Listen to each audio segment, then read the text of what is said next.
Two teenagers would claim that they found their mother dead in her bedroom. But what they did next baffled everybody. But before we get started, welcome to True Crime with Maneater. If you love all things true crime, including missing person cases, cold cases, and just the strange happenings of the world, you've come to the right place. Be sure to subscribe and turn on alerts so you never miss video upload.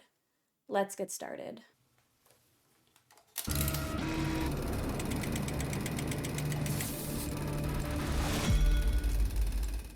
Due to back injuries suffered in a car accident, Cookie Jacobson had to retire from her career as a home health care nurse. But that didn't stop Cookie.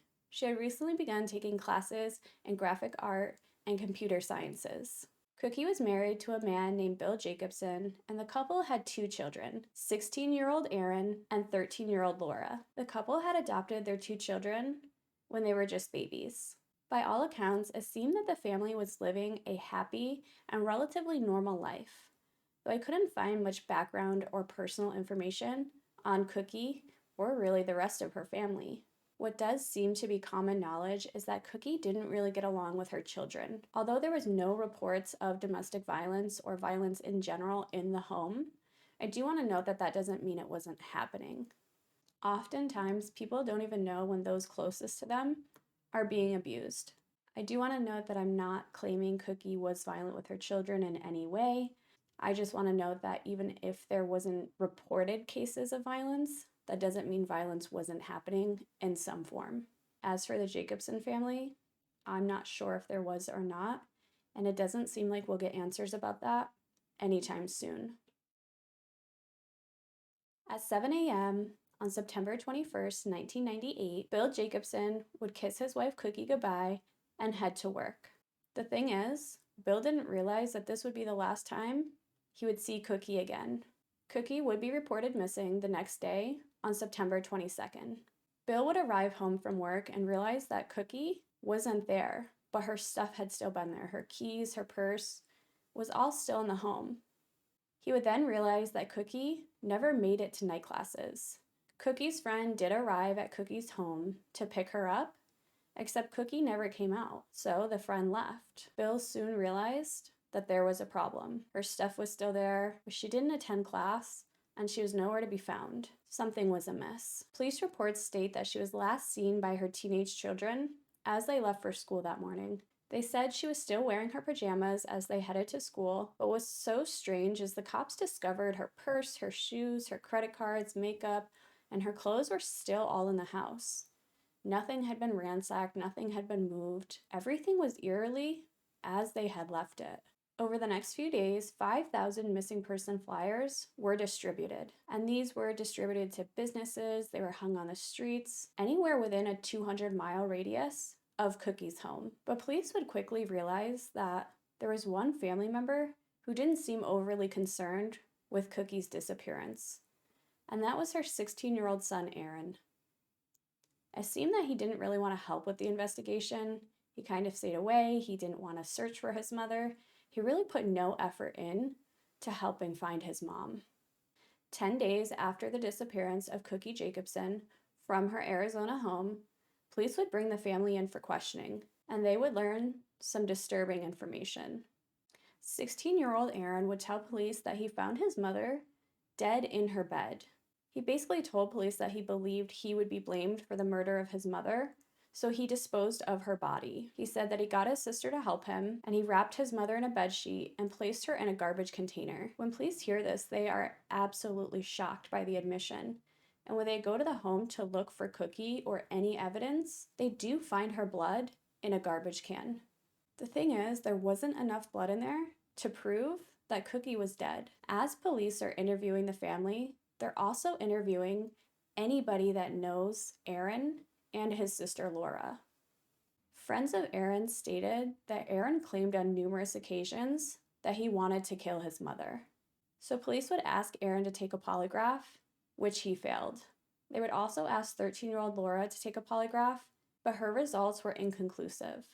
Police would begin the search of a landfill in Arizona.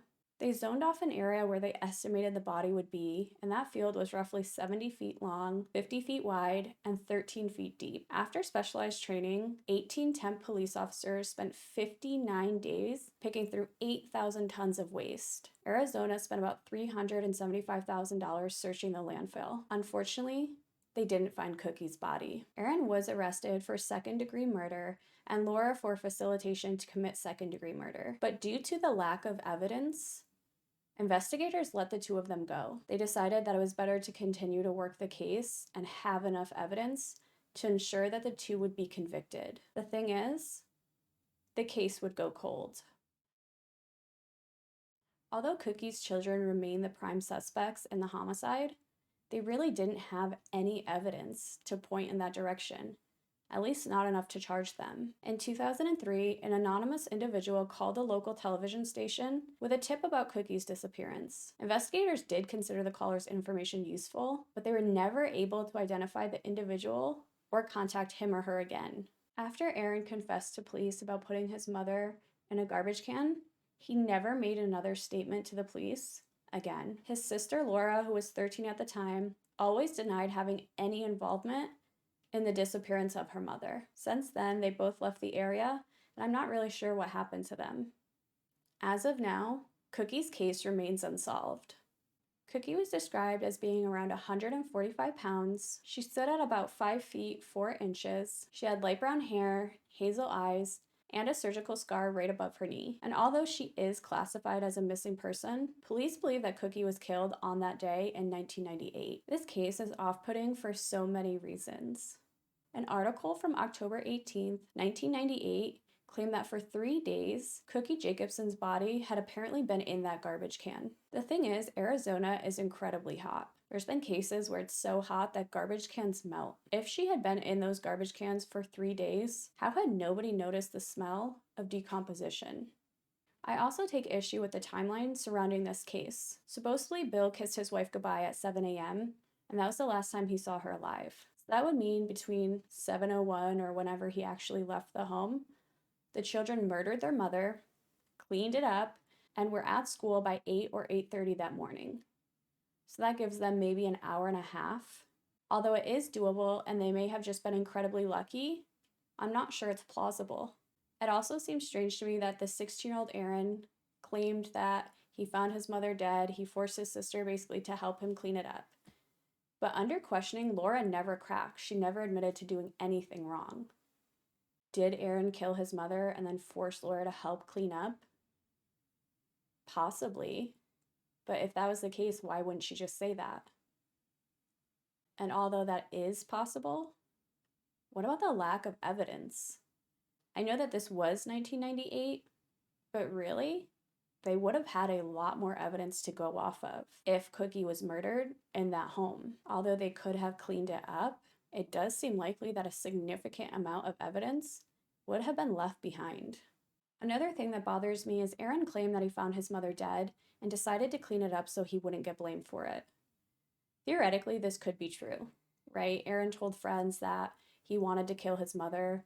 He was 16. Apparently, he was very angry. So maybe he did think that he was going to be blamed. But what rational person sees their dead mother and thinks, I better clean this or I'm going to be blamed? No matter what they've said in the past, unless for some reason they're guilty. To me, it just doesn't add up. At least not rationally. That leads me to believe that if perhaps that was the case, that Aaron is covering for somebody else, perhaps his father. The thing is, so much is unknown about the family dynamics. Let's start with the fact that Bill didn't report her missing for an entire day.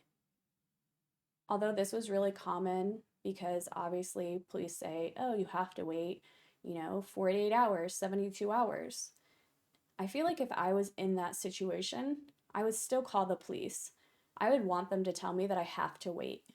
If I was in distress about my wife being missing, I do everything I can at that moment, and that would mean calling the police, even if they can't help me right then. For me, that's just incredibly off-putting. So theoretically, Bill could have murdered his wife, decided to leave her body in the bedroom and clean it up later. He wanted to go to work. He wanted to make sure that he made an appearance so nothing was off, and he assumed his children wouldn't find her. He came home later that night. Aaron says, "We did find her, but we disposed of her."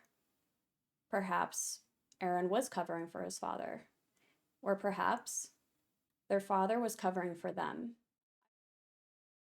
I really do feel like the missing piece here revolves around family dynamics.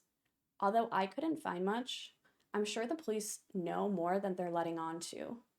Of course, this is an unsolved case, so they're keeping it quiet until they can obviously charge somebody with the crime.